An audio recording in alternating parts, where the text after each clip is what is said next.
कृपया करके चैनल को सब्सक्राइब कीजिए। एपिसोड 16 फ्लैशबैक अतीत। रागनी को ऐसे परेशान देखकर अनवी भी अब थोड़ी मायूस हो गई थी, क्योंकि जिस तरह से आज अनवी ने रागनी से बात की उसे इस बात का बुरा लग रहा था, क्योंकि वो रागनी को कभी भी परेशान नहीं करना चाहती थी। पर आज अनवी से रहा नहीं गया और उसने रागनी से ऐसे ही ये सब पूछ डाला।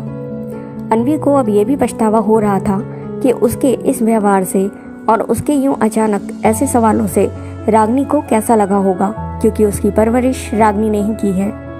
हमेशा उसे प्यार दिया, सब कुछ किया, सारी खुशियां दी, और आज उसने रागनी से गलत तरीके से बर्ताव किया। अपनी इस गलती को मानते हुए और सोचते हुए अनवी ने रागनी से माफ़ी मांगते हुए कहा, आई एम सॉरी बुआ जी, मुझे आपसे इस तरह से बात नहीं करनी चाहिए थी, प्लीज़ मुझे माफ़ कर दीजिए। तभी रागनी ने अनवी की तरफ देखा और मुस्कुराते हुए उससे कहा, कोई बात नहीं बेटा, शायद तुम्हें कोई गलतफहमी हो गई होगी जो तुमने आज ऐसे सवाल किए। अब तुम जाओ और जाकर अपने कमरे में आराम करो।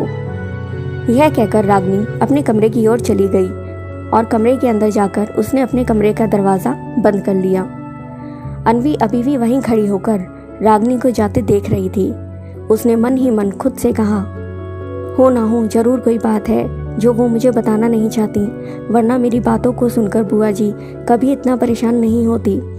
और फिर रागनी के जाते ही अनवी भी अपने कमरे में चली गई। रागनी अपने कमरे में अपने बेड पर बैठी हुई थी। वो किसी गहरी सोच में डूबी हुई थी। दरअसल वो अनवी की बातों को ही सोच रही थी कि आज अचानक अनवी को ये क्या हो गया और वो इस तरह से मुझसे ये कैसे सवाल पूछने लगी। तभी रागनी के दिमाग में एक बात आती है, जिसे सोचकर रागनी सहर जाती है और कहती है, अगर मैं जो बात सोच रही हूँ अगर वैसा हुआ तो।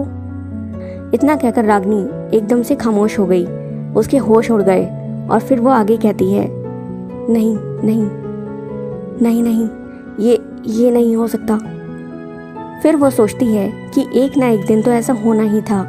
फिर रागनी खुद से बड़बड़ाने लगती है और कहने लगती है, रागनी खुद को संभालते हुए कहती है, ये सिर्फ मेरा एक वहम है और कुछ नहीं।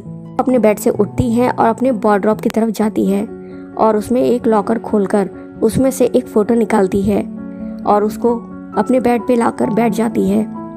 ये वही फ़ोटो होती है जिसमें कि एक फ़ोटो कुछ दिन पहले अनवी के रूम में रागनी ने देखी थी। इस फोटो में रागनी के बड़े भाई ईशान और उनकी पत्नी रीना थे और उनकी गोद में छोटी अनवी होती है।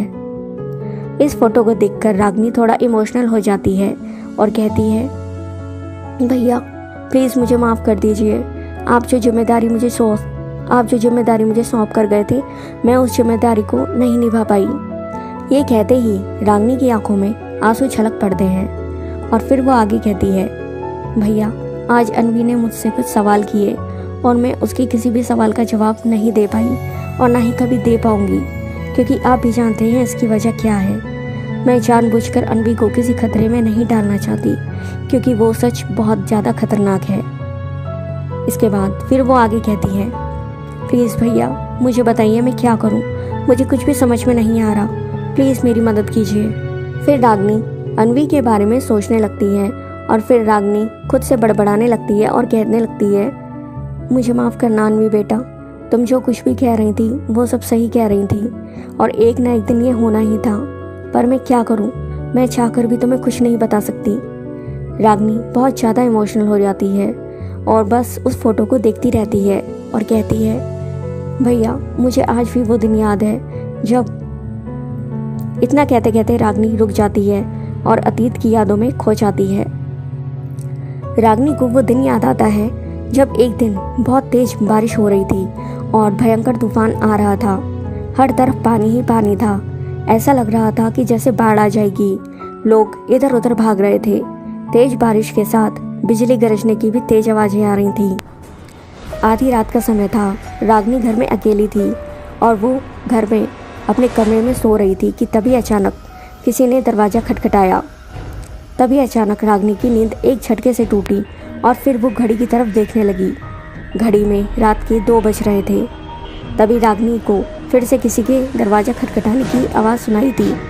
रागिनी एकदम से नींद से बाहर आई और थोड़ी टेंशन में आ गई और सोचने लगी, आधी रात का समय है, इस टाइम कौन आया होगा, ये कौन हो सकता है।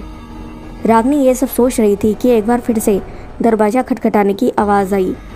रागिनी अभी ये सब सोच रही थी कि एक बार फिर से दरवाज़ा खटखटाने की आवाज़ रागिनी को सुनाई दी।